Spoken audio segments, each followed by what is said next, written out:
Para ter inteligência emocional, você necessariamente precisa ser uma pessoa solitária. A ave sai do ovo, o ovo é o mundo. Quem quiser nascer tem de destruir o mundo.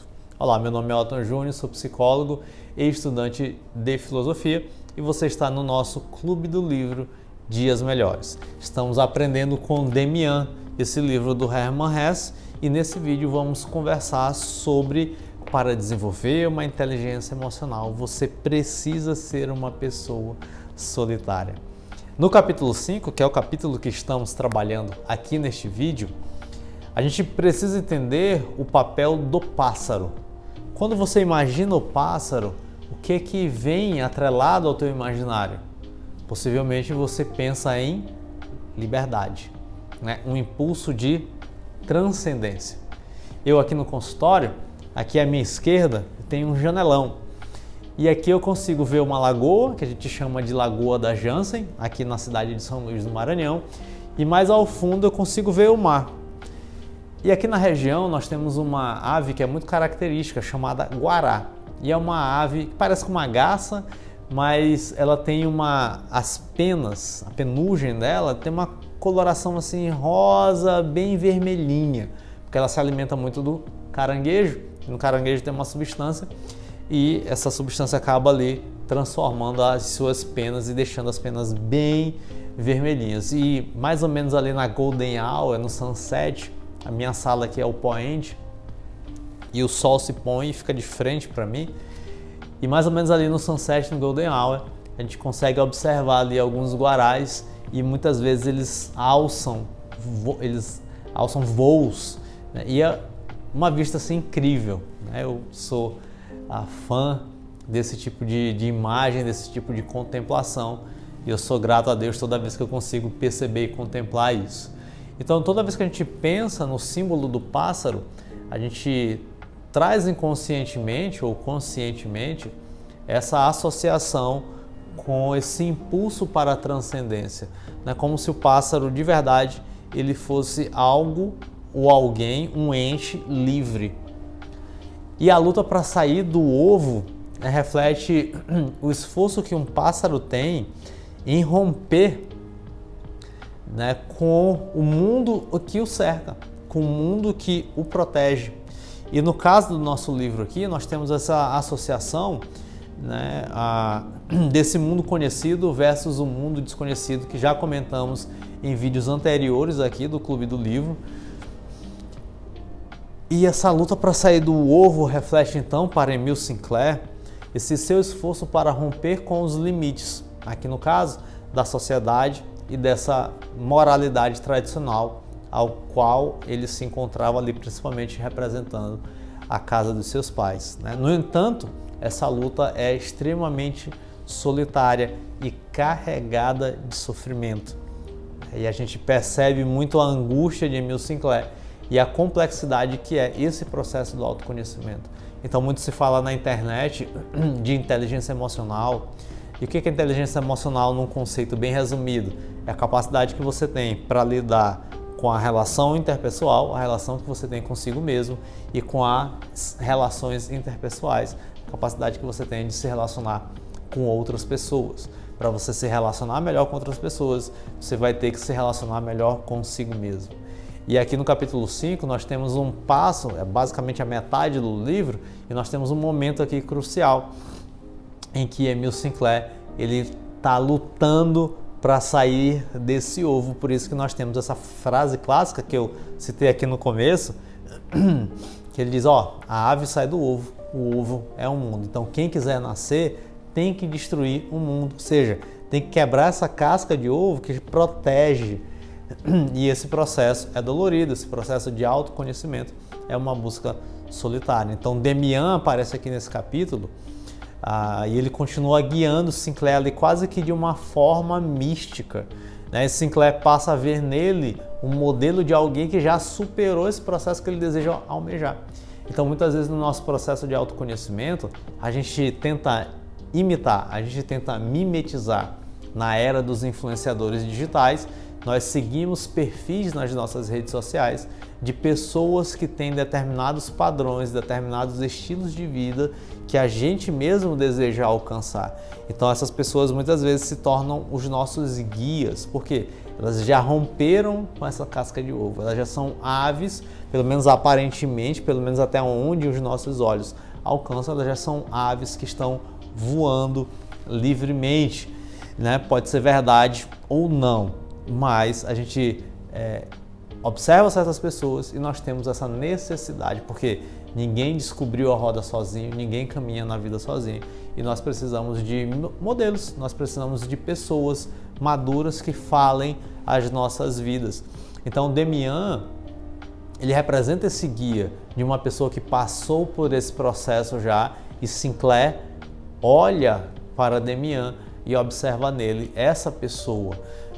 Então esse é um momento crucial no arco do crescimento de Sinclair, porque ele precisa decidir se está disposto a lidar com as consequências da busca pela sua própria verdade.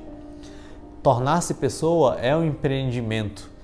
Então a gente precisa entender que para a gente alcançar a nossa própria identidade, para a gente alcançar a nossa verdadeira identidade, a gente vai precisar pagar o preço por essa busca. Muita gente fica parado porque não paga, não quer pagar, ou tem medo de pagar o preço de encontrar a si mesmo. Porque esse preço é alto, mas esse preço é libertador.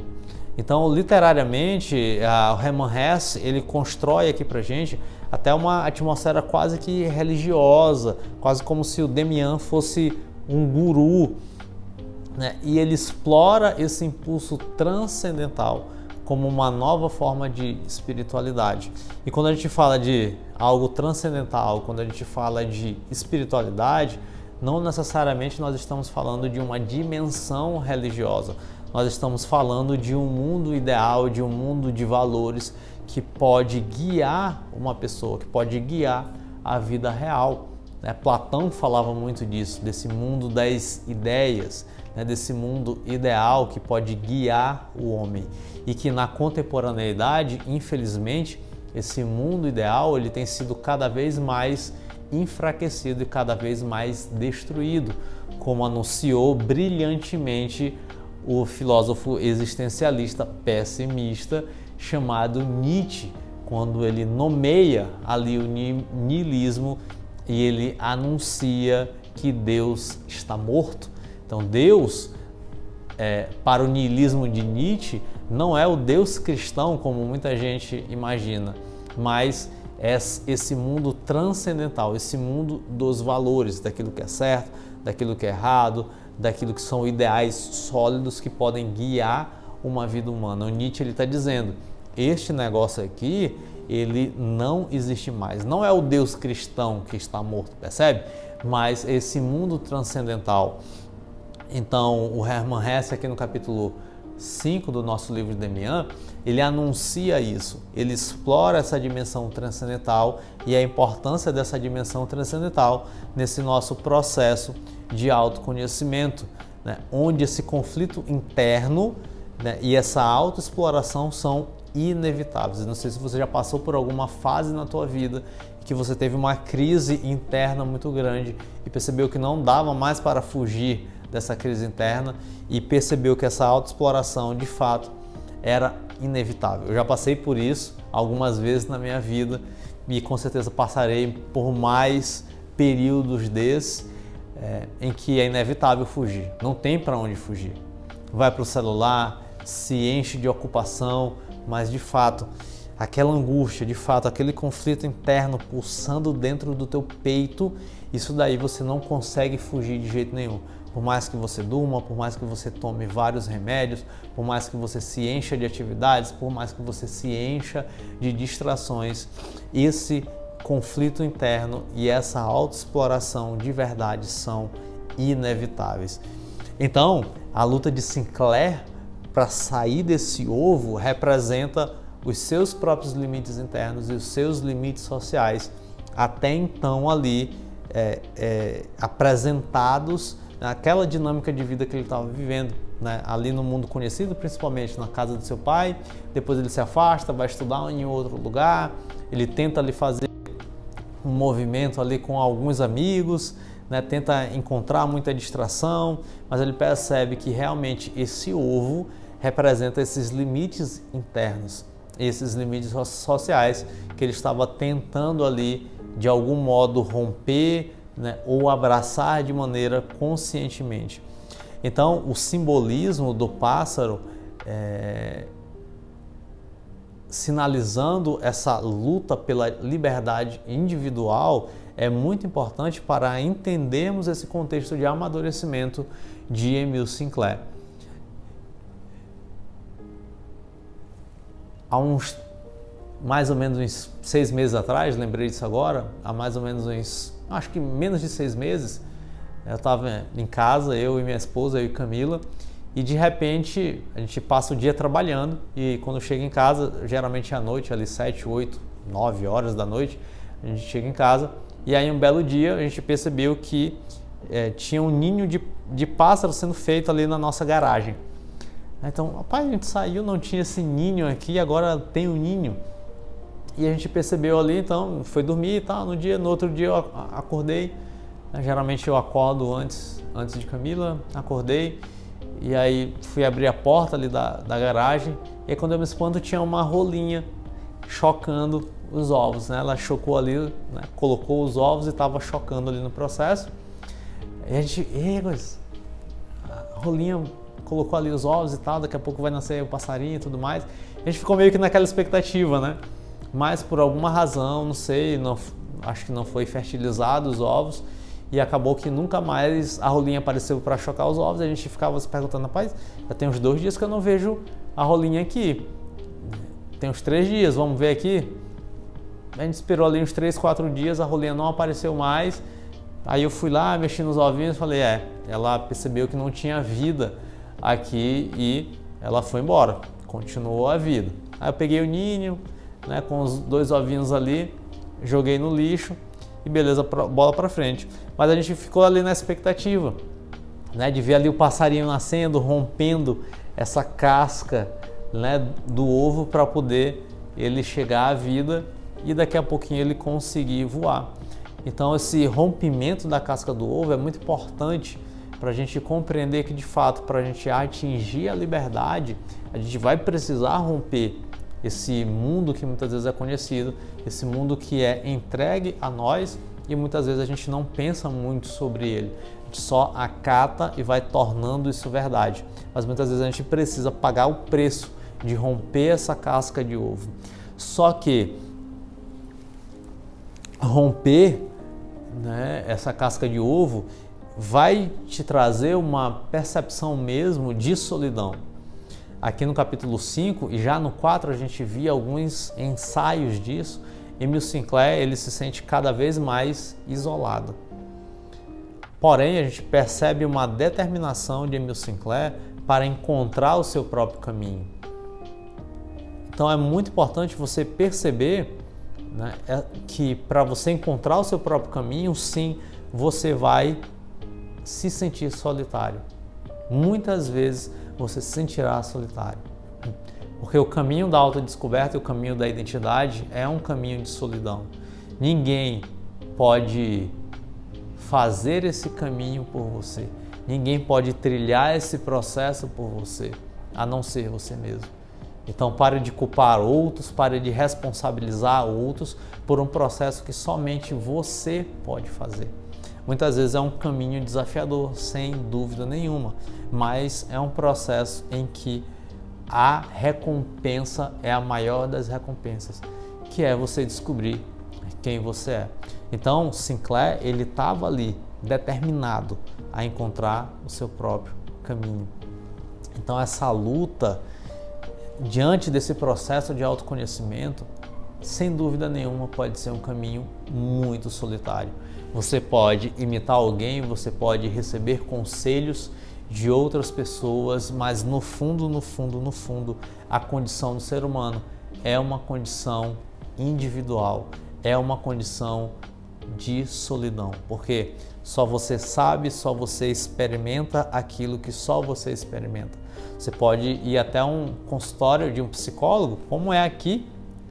Você pode compartilhar, o psicólogo pode entender, te ajudar a entender os teus padrões, pode te ajudar a resolver determinadas crises, mas de fato, a experiência humana, em última instância, é uma experiência individual, é uma experiência de solidão.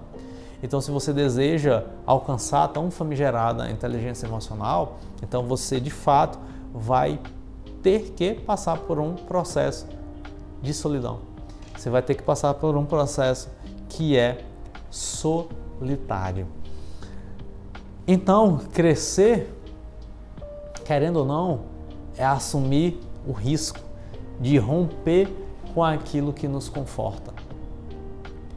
Você pode, talvez, estar neste momento, nessa crise, de falar, será se eu decido crescer ou será se eu fico neste ambiente em que eu estou seguro? E aqui não necessariamente um ambiente social, um ambiente físico, mas um ambiente existencial, um ambiente psicológico, um ambiente afetivo. Então, crescer significa assumir esse risco de romper com a zona de conforto. O passarinho, para crescer, ele precisa assumir. O passarinho, para nascer, ele precisa assumir o risco de romper com aquilo que o protege, que é a casca de ovo, com aquilo que o conforta, que é a casca de ovo. Então, para você crescer, para você amadurecer, você vai de fato precisar assumir esse risco. Então, a grande pergunta e a aplicação prática para o nosso vídeo de hoje é essa: você está disposto? Você está disposta a assumir esse risco? Muita gente não está disposto a assumir o risco de romper com aquilo que nos conforta. Crescer vai exigir de verdade sofrimento. Crescer vai exigir de verdade um esforço. Mas essa luta, ela é extremamente necessária para encontrar a nossa verdadeira identidade. Ora, se eu mesmo não tivesse assumido determinados riscos, eu não encontraria a minha verdadeira identidade. E espero que você também consiga assumir alguns riscos, romper determinadas situações que te confortam, para você encontrar a tua verdadeira identidade. E eu vou te falar, não há nada melhor do que você descobrir a sua verdadeira identidade. Não há nada mais significativo do que você descobrir a sua verdadeira identidade. Então essa luta é necessária. É uma luta extremamente necessária, mas que a recompensa é muito maior e muito melhor e muito mais significativa do que você jamais imaginou ou pensou. Então pense em algo, não necessariamente na tua vida. Vamos tentar ser mais concretos, né, e mais realistas possível. Mas pense em algo que você deseja mudar. Pensa em você mesmo. O que hoje eu desejo mudar? Tente não ser tão genérico nesse objetivo. O que hoje eu desejo mudar, mas eu tenho medo de tentar. E aí eu gostaria de te provocar a dar esse primeiro passo em direção a essa mudança. Desse primeiro passo. O que é? O que você precisa fazer para mudar, para dar esse primeiro passo? Se você quiser compartilhar aqui nos comentários, se você já passou por alguma experiência assim, ou se atualmente você passa por uma experiência assim, joga aqui nos comentários e descreva qual é o passo. Qual é o passo? Vamos compartilhar aqui, vamos trocar ideias e espero que esse vídeo tenha sido útil para você. Se você ainda não é inscrito no canal, se inscreva no canal, que às sextas-feiras nós estamos retomando com o nosso queridíssimo Clube do Livro, dias melhores. Se tu ainda não deu like no vídeo, dê like no vídeo. Se você entende que alguém, né, vai se beneficiar com esse conteúdo, compartilha esse conteúdo com essa pessoa. Beijinhos e até a próxima sexta-feira, em que iremos trabalhar o capítulo 6 do Demian, do Hermann Hesse. Tchau, tchau.